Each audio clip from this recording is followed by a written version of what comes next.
Welcome to the Latte Lounge podcast. Join me, your host, Katie Taylor, as we talk balancing hormones, busting myths, breaking taboos, boosting libidos, and bolstering confidence. Why not grab a coffee or go for a walk and join us in the Latte Lounge as we chat all things midlife, menopause, and beyond.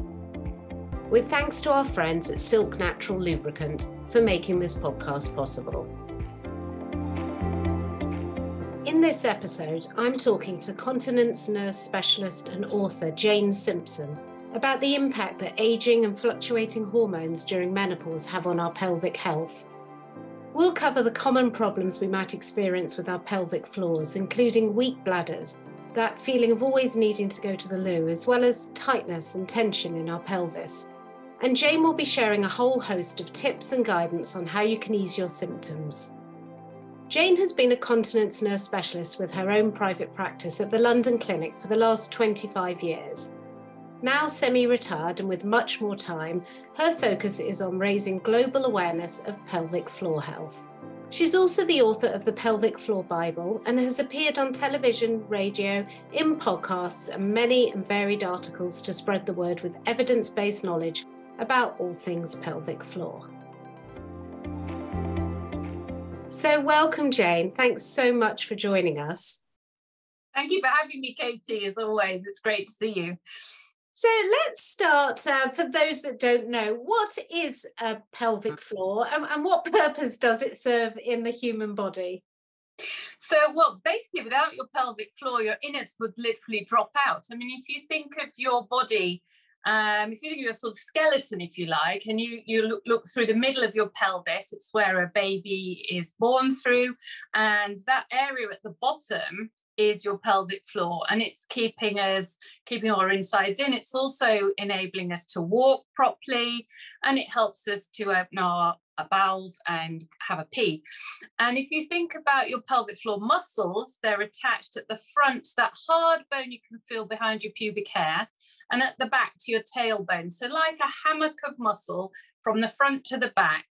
And then also from side to side. So if you think of the bones that we sit on, our sitting bones, your muscles are like a little hammock going forward and backwards and side to side. And they're part of our core. They help with forward motion. They help, so if you were to cough, they will contract, stop us leaking and things. They're very important muscles that are much neglected, as they're sort of secreted away in our underwear. And we don't think about them until they give us a trouble. Absolutely. So, well, on that note, especially women after perhaps giving birth and as we're going into menopause, I wanted to sort of ask, what causes the pelvic floor to weaken? Is it an inevitable part of aging? Not really, but yes. If you look at the statistics, and if we actually had statistics that told the truth, I think a lot of the statistics to do with pelvic floor are a bit, they're based on what people say. And sometimes if you only leak occasionally when you sneeze, you won't say, oh, I have stress incontinence. You'll go, oh, well, that's normal. And so the statistics are then slightly, well, but even if you look at the ones we have, there are at least 50% of us have got some problem, whether it's constipation, prolapse, stress incontinence. The reason why it happens in general, the two big causes are childbirth and the menopause. And as most women have one of those happen to them, or both, then it's inevitable that we start to have some problems. And it can be postnatally, or it can be as we hit perimenopause. The other big reasons are constipation, and we know that 50% of women with pelvic floor dysfunction have constipation, and it's a vicious circle, isn't it? The more you strain on the loo, the more your pelvic floor is compromised. And I think people with chronic coughs, there's a hereditary element to it. Sometimes if your mum had a prolapse or weak pelvic floor, then you might have one too. It can be people with hypermobility, but the most common cause of it is pregnancy and the menopause. Yeah. And, in terms of the menopause, do our hormones have a part to play in that? They certainly do. I think, we have to accept that it's part of the aging process. You reach the menopause in midlife, and now it is midlife. 50 is not old, it's midlife, it's, you know, we're going to live a lot longer, please goodness, God, let's hope so. But hormones definitely have a part to play, and there's a significant amount of estrogen in our urethra. So if you're suddenly starting to get symptoms like running to the loo when you see your front door and thinking, my God, I'm never going to make it to the loo in time, those sort of urgency feelings, that's because of a depletion of estrogen around the urethra and in the vagina, and added to the fact that your pelvic floor muscles are possibly weak from childbirth. The two things together, you're not able to squeeze and contract to make yourself get to the loo, and you've got this depletion of estrogen. So I'm a huge fan of vaginal estrogen, because I think there's hardly any women are using it, and it's a really, really important tool, particularly with pelvic floor health. I've examined so many thousands and thousands of women over my career, and I can't even, I wish I'd written down how many of them I said to, gosh, you know, you've got no estrogen in your vagina when I examine them, and they have no idea. They just know that they've come to see me because they can't get the loo in time, but they've no idea that was happening. And then you say, well, is sex painful?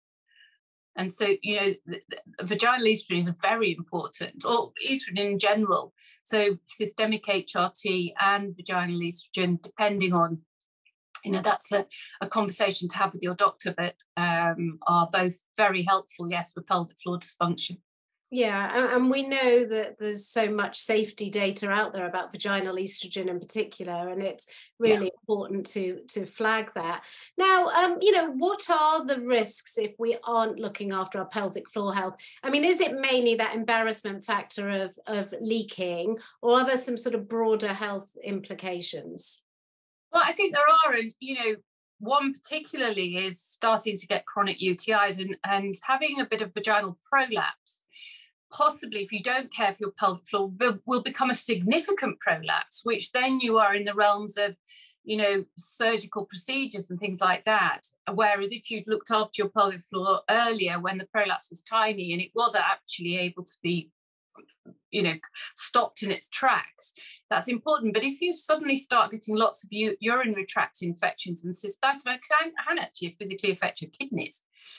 Over time, you know, I mean, that's been quite melodramatic, but if the question you're asking, you know, you think, well, can it affect it? And I think it affects our general well-being, because if you are having that urgency to the loo and your friends say, come on, let's go to the theatre, and you're like, well, no, I won't go, because God, what if I'm in the middle of the row and I can't get out? So you start changing your lifestyle, and then you become more isolated as a result of that. And I think that those sort of things are a very good reason to start caring for your pelvic floor. I've seen loads of women over the years who've said, I can't believe it, I can now go to the theatre and I don't mind where my seat is anymore, because they were terrified of not getting to the interval. And wetting themselves, or being so desperate that basically they didn't enjoy the play because all the cinema or whatever it was, because they just spent the whole time worrying about the loo. Yeah, absolutely. I mean, so, you know, on that note then, let's look at sort of some preventative exercises. I mean, are there exercises we can all do easily in our day to sort of strengthen the pelvic floor, and how do you know if you're actually doing them right? I think that's the $55,000 million question, is, are you doing it properly? Because my big mantra is always, you know, are you doing the exercises correctly, and are you doing them often enough? And, you know, there's no point sort of having spent years squeezing your buttocks together when actually you weren't using your pelvic floor at all. So it's very important that we actually isolate and locate the pelvic floor. And if you absolutely can't find it, then, you know, you need to go and seek help.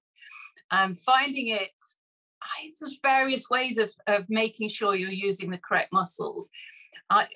If you're still having the odd period, a tampon in the vagina, doing a tug of war, pulling on the string and trying to squeeze so to stop it coming out is a good way.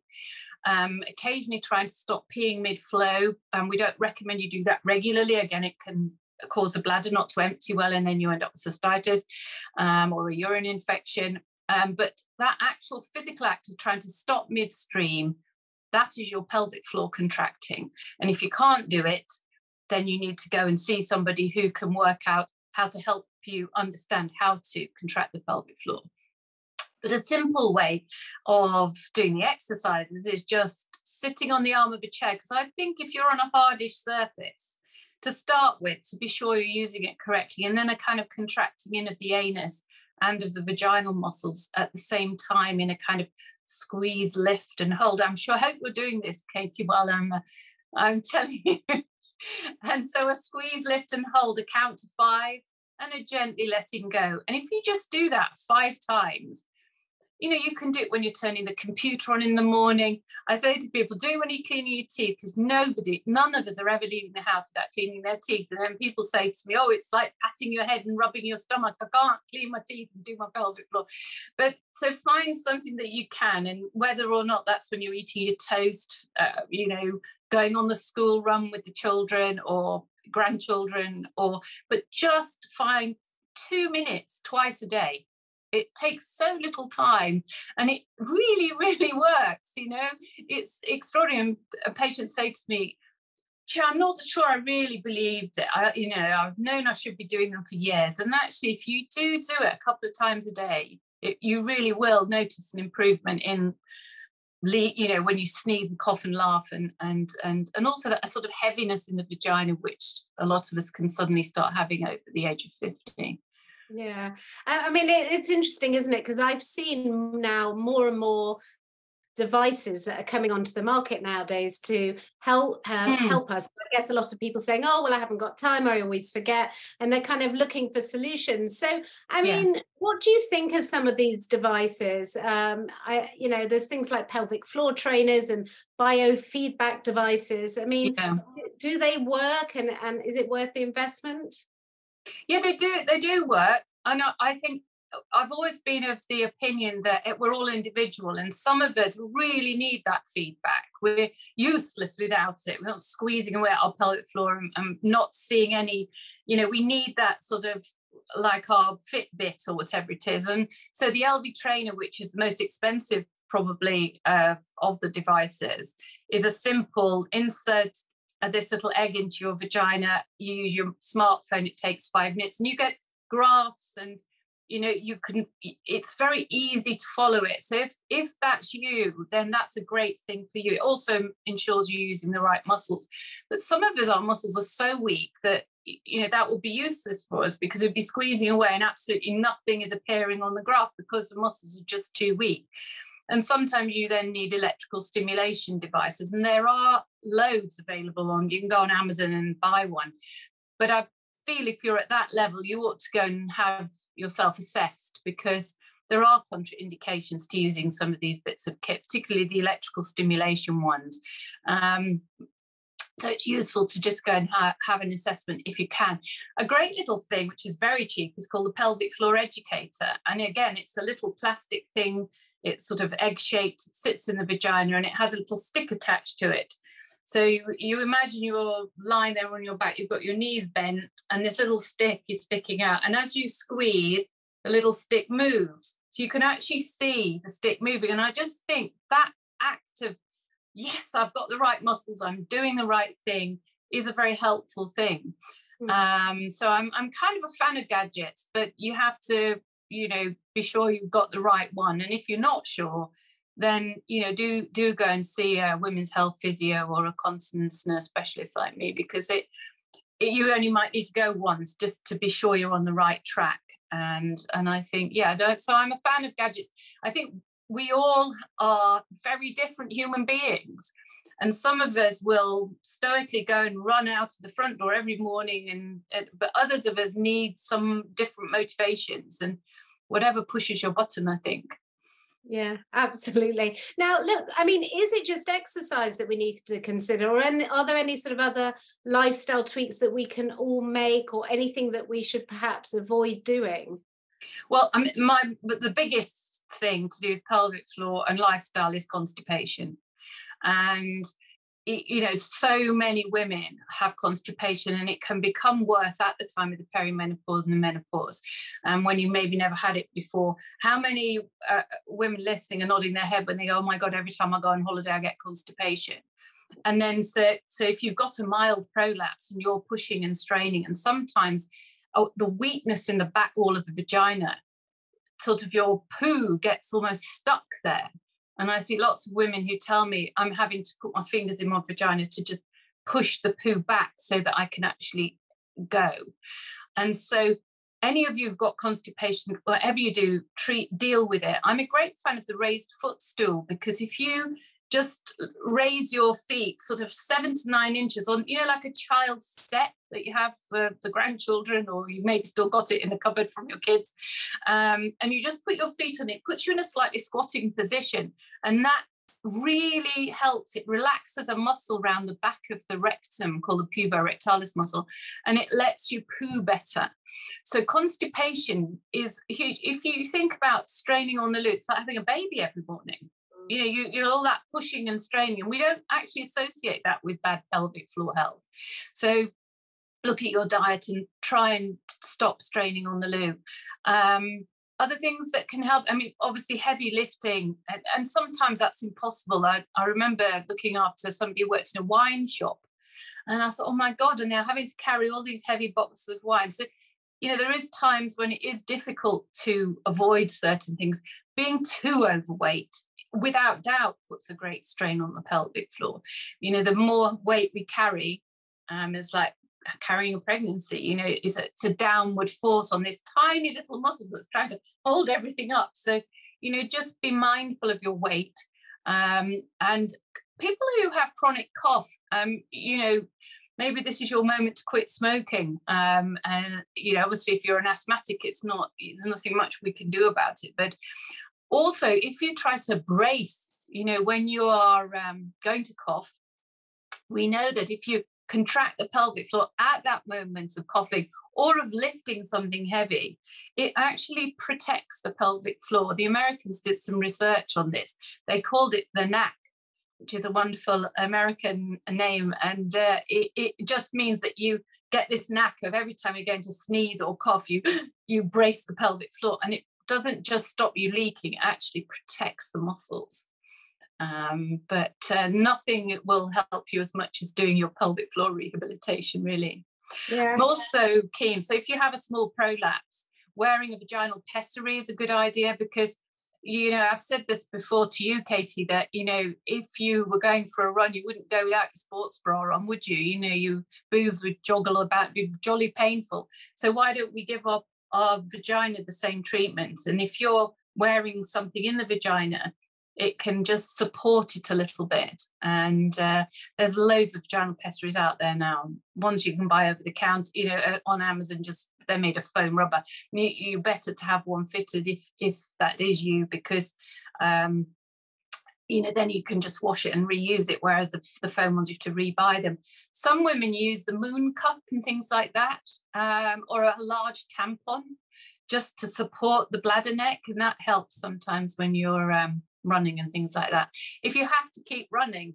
And I'm never going to stop women from running, because I think, if that is really what's giving you a release and helping you feel better, I'm sure that you can sort of work it out with your pelvic. Obviously, if somebody has a severe prolapse, then probably they're best give up running for a little bit. But I think, look at your lifestyle, look at what you're doing that's making this problem happen, and see what way you can change that. Yeah, these are such helpful tips, and so much of it is taboo that we haven't learned about this really at school, and everyone's so embarrassed, and they think, oh well, it's just happening to me, so I'm not going to talk about it. It's fantastic that we're having these really kind of detailed and open conversations, so women just don't feel they're alone. Now look, we've talked so far about sort of general pelvic floor weakness, and I know from a lot of women who come to us in our community that they suffer with a tight pelvic floor, which is another issue that's sometimes overlooked. It might not sound to begin with that's actually a problem, but why might we get a tight pelvic floor, and what are some of the issues that would create, and I guess how would you get a diagnosis for it? It's a very difficult one, really, because I think people with a tightness in the pelvic floor are less likely to seek help than people who are leaking wee, or who have a weak pelvic floor. Sometimes it manifests itself in our sexual life. we find sexual intercourse is painful and uncomfortable or impossible even. And sometimes that can be a combination of lack of vaginal, particularly people who've had cesarean sections where nothing has been stretched. As they get older and there's a lack of hormone below in the vagina, you suddenly, every time your partner comes towards you to have intercourse, you recoil because it's going to be painful. And then you're sort of almost clenching and tightening the pelvic floor rather than trying to relax it. And it's a subject, because of sometimes it's sexual connotations, if you like, it's more, women are struggling more to go and seek help. I also think people find it harder to diagnose it. So you go to the doctor and you say, well, and they'll just say, well, relax, it'll be fine, light a candle and all this. When actual fact, it's a medical phenomenon that is can cause a lot of troubles in relationships. It can also cause you to have that urgency to the loo if you're tensing your muscles all the time. Sometimes a way of trying to help it is to do what we would call a reverse Kegel or a reverse pelvic floor exercise. So we're constantly told, aren't we, to pull in and pull up. And actually, if you try to do the opposite of that, which is to just let go of the pelvic floor and try to relax it. And I think if you do that sort of in a lying down on your bed in a calm way and just try to just let go of the pelvic floor, it's like you were having a poo almost, so you were pushing a tampon out. So you just trying to not bear down sort of very strongly, but just to relax down the pelvic floor. I sometimes use vaginal dilators, and if nobody has heard about those, they are a wonderful tool, and they come in various sizes. So you would start with a very, very small one, which gets you used to something there, and also then it can give you confidence to just try to relax your muscles rather than worrying about that next smear test that actually is proving impossible. And it's dangerous because women who fear to go and have a smear keep putting it off, and then you're at risk of cervical cancer. So it's quite important that we do deal with it, and that and if you have a tight pelvis, you need to see someone and have it properly assessed. Yeah, because I was going to say, we've talked about sort of what it is and how to relax it, but I guess how would you know if your issues with a weak or a tight pelvic floor can be treated safely at home through the suggestions we've been chatting about, versus it's perhaps something more serious and they need to go and seek medical help? I think so. There comes a point.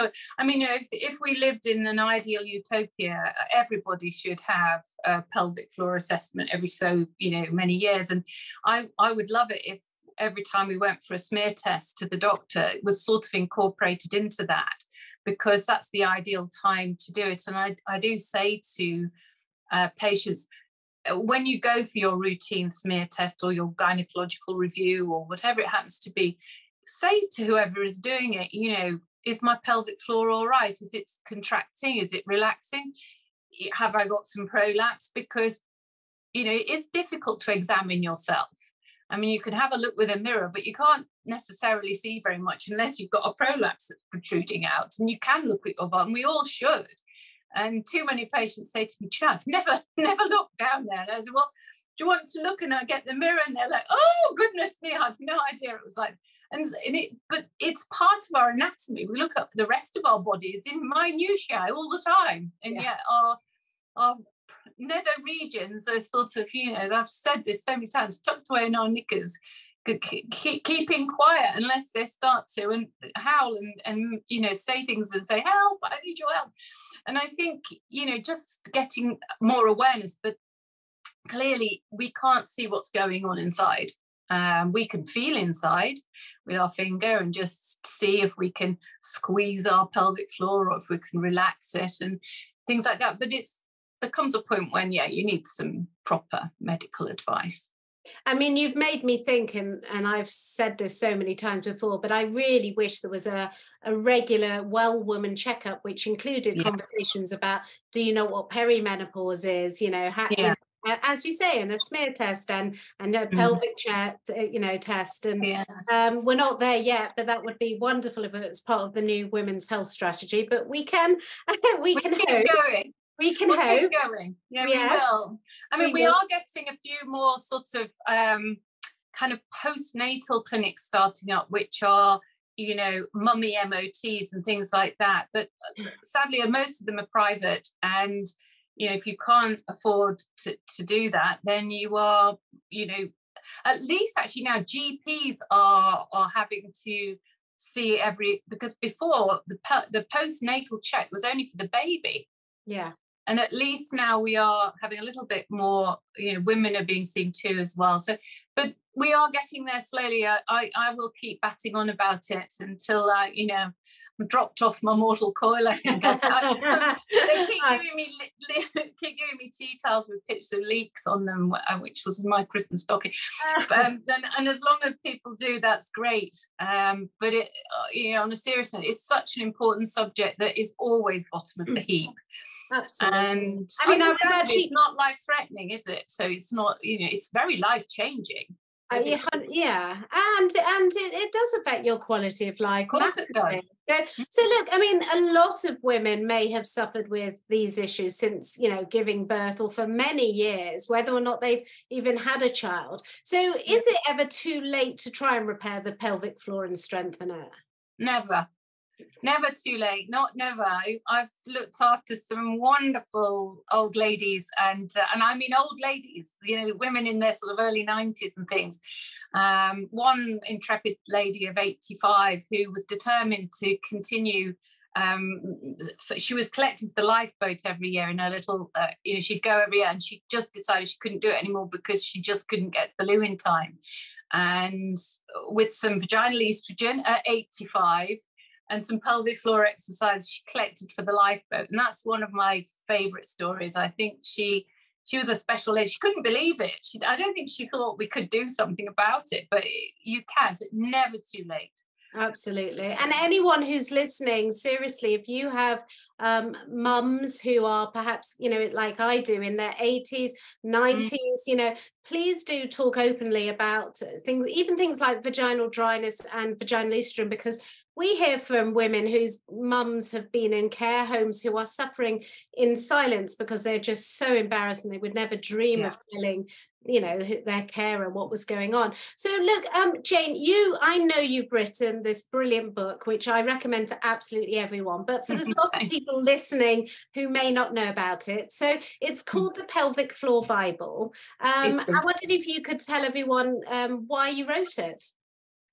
Well, having spent all these years looking after women, I realized that, it was the tip of the iceberg. There was no way that I could get my story out to everybody, just the patients that I treated on a daily basis. And I realized the problem was huge, it was, and everybody that came to see me, so I'm going home to tell all my girlfriends, they've all got this problem.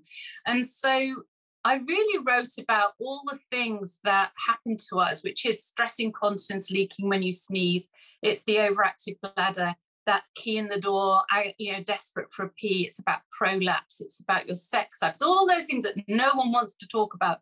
I wrote a chapter on the menopause and about having a baby, and one for men at the end. So although our podcast will be listened to by mostly women, we're a lot of us have men in our lives who are it's more taboo talking to them about it than it is to us, even because we've had periods and things, so we are a little more open about these subjects. And I just felt that I needed to try to spread the word more globally, and it's been a wonderful journey, really, getting to know so many different people, you included, as a result of that. And and it's still doing very well. And I was very proud that it was #1 bestseller in its little group on New Year's Eve, which made me very joyful. Oh, that's fabulous. Congratulations. And it's 3 years old. Thank you. It's 3 years old now. So it's kind of, it's a subject that's never going away. And in a way, it's almost getting more talked about as the years go by, because we are getting more open, and our children and our grandchildren will be so much more aware of their bodies than we ever were. Yeah. 100%, 100%. Well, look, what's your parting piece of advice for everyone that's listening? You must love your pelvic floor more, please.